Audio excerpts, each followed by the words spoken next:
महाकुंभ, सनातन का परचम सदा के लिए बुलंद रहे।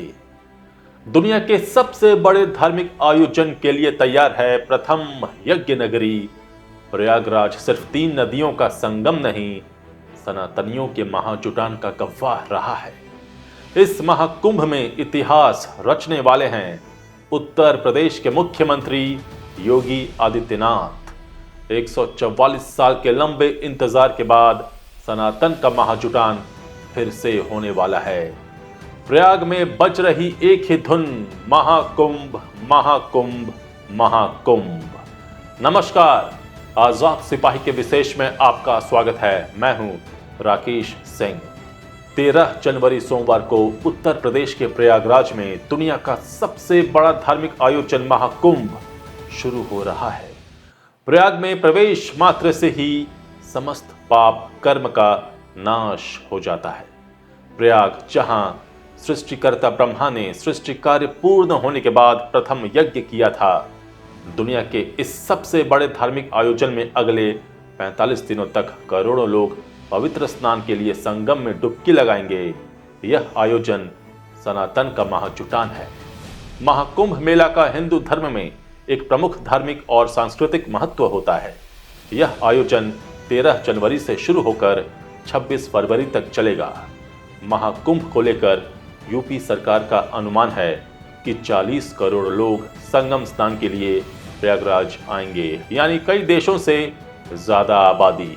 यह भारत की कुल आबादी का लगभग 1/4 हिस्सा है। यह विश्व का सबसे बड़ा आध्यात्मिक और सांस्कृतिक आयोजन है। हिंदू धर्म में कुंभ मेला हर 12 साल में 4 पवित्र स्थलों प्रयागराज, हरिद्वार, उज्जैन और नासिक में बारी बारी से आयोजित किया जाता है। लेकिन इस बार साल 2025 में कुंभ मेला नहीं बल्कि महाकुंभ लग रहा है, जो 12 साल बाद नहीं बल्कि 144 साल बाद लग रहा है। यह महाकुंभ इसलिए भी खास है क्योंकि 144 साल के बाद महाकुंभ का उल्लेख विशेष ज्योतिषीय या खगोलीय घटना की ओर संकेत करता है। प्रयागराज दुनिया के सबसे बड़े जन समूह की मेजबानी करने के लिए तैयार हैं उत्तर प्रदेश के मुख्यमंत्री योगी आदित्यनाथ भी। यह उनके लिए गर्व का विषय है। योगी आदित्यनाथ इस आयोजन के माध्यम से खुद की नेतृत्व क्षमता का भी परिचय देंगे।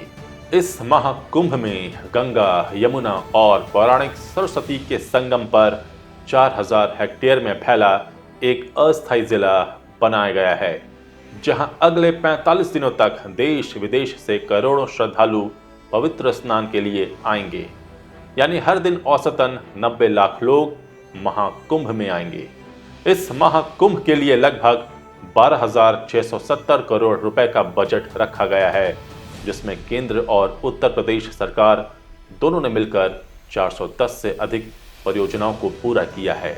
प्रशासन के लिए यह 45 दिनों का समय एक बड़ी परीक्षा होगी, जहां उन्हें बिजली पानी की आपूर्ति, कचरा प्रबंधन, सुरक्षा, भीड़ नियंत्रण, यातायात प्रबंधन और आपातकालीन सेवाएं जैसी चुनौतियों का सामना करना पड़ेगा। महाकुंभ, जिसे पहले पूर्ण कुंभ कहा जाता था, हर 12 साल में एक बार आयोजित होता है।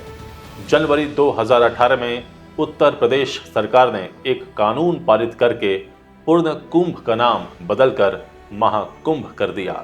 इसी तरह हर 6 साल में होने वाले अर्ध कुंभ को कुंभ मेला नाम दिया गया।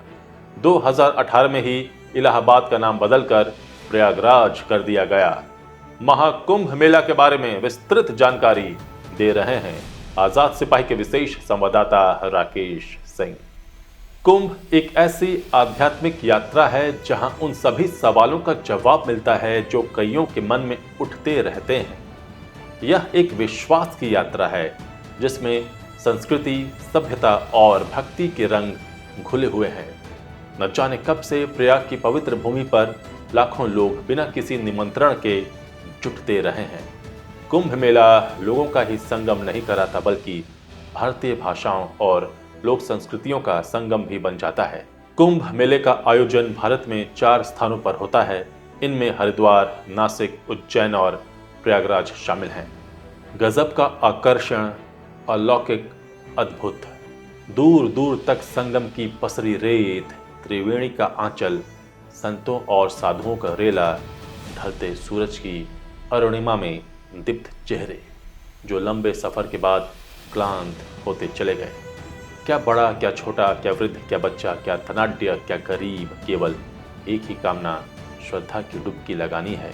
गंगा यमुना सरस्वती की त्रिवेणी के साक्षी प्रयागराज में हर तरफ बस एक ही धुन गूंज रही है, महाकुंभ महाकुंभ महाकुंभ। महाकुंभ सनातन का परचम बुलंद रखने के लिए महाजुटान है। कुंभ का दर्शन जटिल है तो बहुत सरल भी। कुंभ में आकर जो भाव मिलता है वैसा और कहीं नहीं। अंधेरा होते ही रेत पर जब हजारों खंभों पर पड़ी रोशनी गंगा में अपना अक्स देखती हैं तो ये इलाका आसमान में बुनी हुई हजारों आकाश गंगाओं सा नजर आता है। यह संतों का उत्सव है, सनातन का उत्सव है। अगले 1 महीने यही उनका ठौर है, यही उनका ठिकाना है। प्रयाग की वह रेती जहां 4000 हेक्टेयर में महाकुंभ नगर बसाया गया है। बारिशों वाली गंगा सिमट चुकी है, किनारे पर पूरे नगर की बसाहट हो चुकी है। 600 किलोमीटर लंबी चक्ट प्लेट की सड़कें हैं। इस छोर को उस छोर से मिलाने वाले 30 पैंटून पुल हैं। आसरा देने लाखों तंबू मजबूती से खड़े हैं। 13 किलोमीटर इलाके के 25 हेक्टेयर में AI ऑपरेटेड खंबे और चैट पोर्ट्स के जरिए 1 महीने के लिए मानो समुद्र मंथन वाला सतयुग तीर्थराज के डिजिटल युग में उतर आया है। संगम के किनारे अखाड़ों से लाउडस्पीकर पर आवाज, कहीं हनुमान चालीसा बज रही है, कहीं किसी शिविर में कथा बांची जा रही है, कहीं कोई रामायण तो कहीं महाभारत के प्रसंगों का जिक्र किया जा रहा है। कोई गीता का सार पढ़ रहा है तो कोई ध्यान में मग्न है। हर तरफ भगवत झंडा बुलंद है, सनातन का परचम बुलंद है। यह संतों का उत्सव है। अगले 1 महीने यही उनका ठौर है, यही उनका ठिकाना। चारों ओर संत ही संत। कोई ब्रह्मचारी, कोई कोतवाल, कोई पुजारी, कोई महंत, कोई श्री महंत तो कोई पदाधिकारी और महामंडलेश्वर। कोई भगवा, कोई गेरुआ, कोई सफेद तो कोई काली पोशाक पहने। कोई गुरु के आगे दंडवत है, कोई साष्टांग है, कोई टखने तक झुकता है तो कोई सिर्फ गुरु के पैरों के आगे की जमीन छू लेता है। किसी की आंखों में आंसू हैं तो कोई आंखें भींचे मंत्र बुदबुदा रहा है। तंबू लग चुके हैं, बचे खुचे काम को जल्दी पूरा करने की जल्दबाजी है। चोंगा पहने साधु अपना टेंट खुद लगा रहे हैं। नागा अलाव जलाने के लिए लकड़ियां जुटा रहे हैं। सब्जी राम, रोटी राम, दाल राम। पंगत में साथ बैठे नागा, साधु, मजदूर, श्रद्धालु और कर्मचारी अपनी अपनी थाली में परोसने का इशारा करते हैं। पंगत साथ बैठती है और फिर एक साथ भोजन खत्म कर उठती है। अग्नि अखाड़े ने सबसे पहले कुंभ नगरी में अन्न क्षेत्र शुरू किया था। यहाँ भगवा और सफेद रंग के शिविर में लंबी सी पंगत लगी है।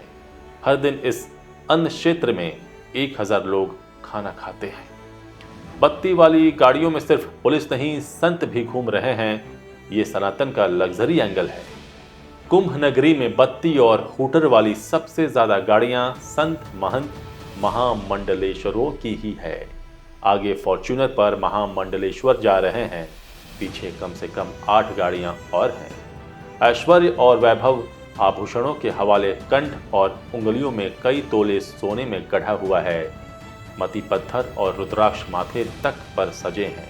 कहीं सर्व सुविधा युक्त कॉटेज बने हैं, कहीं इको फ्रेंडली कुटिया है, वहीं कहीं कुटिया बमुश्किल घास फूस, बांस और मोटे कपड़े से तैयार हुई है।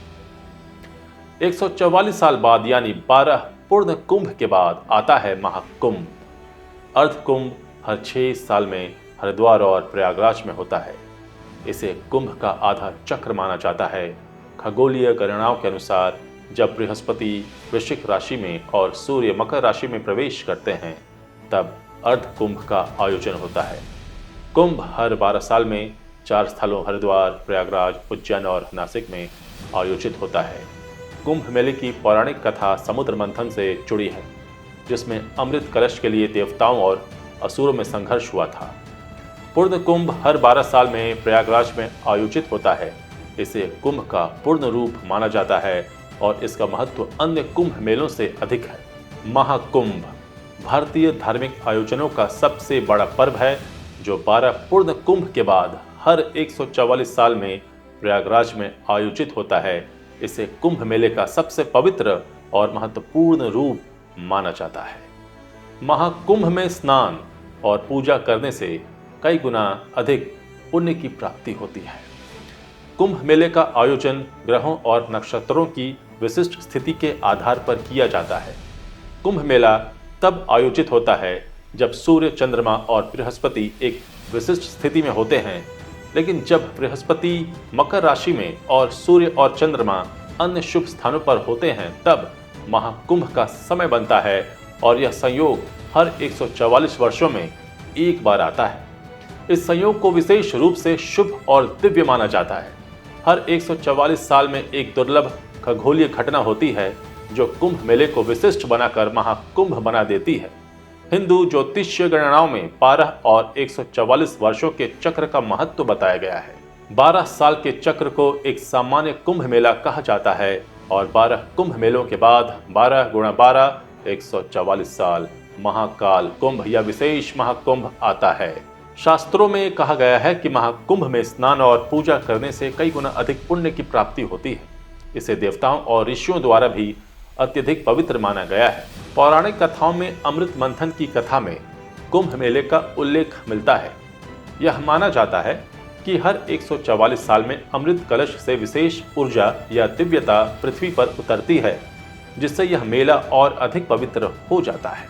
शाही स्नान को असंख्य यज्ञों, तपस्याओं और दान के बराबर माना जाता है। साल 2025 में 144 साल बाद प्रयागराज में महाकुंभ मेले का आयोजन किया जा रहा है। महाकुंभ मेले में सबसे खास होता है शाही स्नान। शाही स्नान से प्राप्त पुण्य को असंख्य यज्ञों, तपस्याओं और दान के बराबर माना जाता है। महाकुंभ मेले में स्नान करना केवल शरीर को धोने का कार्य नहीं है, बल्कि यह आत्मा और मन की शुद्धि का भी प्रतीक है। महाकुंभ में स्नान करना एक विशेष खगोलीय स्थिति में अमृत के जल में स्नान करने के बराबर है। इसलिए इस समय स्नान करने का लाभ बाकी समयों में स्नान करने की तुलना में कई गुना बढ़ जाता है। लेकिन महाकुंभ में सिर्फ स्नान नहीं बल्कि शाही स्नान, राजयोग स्नान भी होता है, जो सबसे प्रमुख और विशेष धार्मिक अनुष्ठान है। यह स्नान महाकुंभ मेले का मुख्य आकर्षण होता है और इसे अखाड़ों के साधु संतों, महंतों और महामंडलेश्वरों द्वारा किया जाता है। यह आयोजन न केवल आध्यात्मिक दृष्टि से महत्वपूर्ण है, बल्कि कुंभ मेले के शुभ आरंभ का प्रतीक भी माना जाता है। प्रयागराज में आयोजित महाकुंभ का पहला शाही स्नान 13 जनवरी सोमवार को होगा। हिंदू पंचांग के अनुसार पौष पूर्णिमा की शुरुआत 13 जनवरी 2025 को सुबह 5:03 पर होगी। वहीं इसका समापन अगले दिन यानी 14 जनवरी को रात 3:56 पर होगा।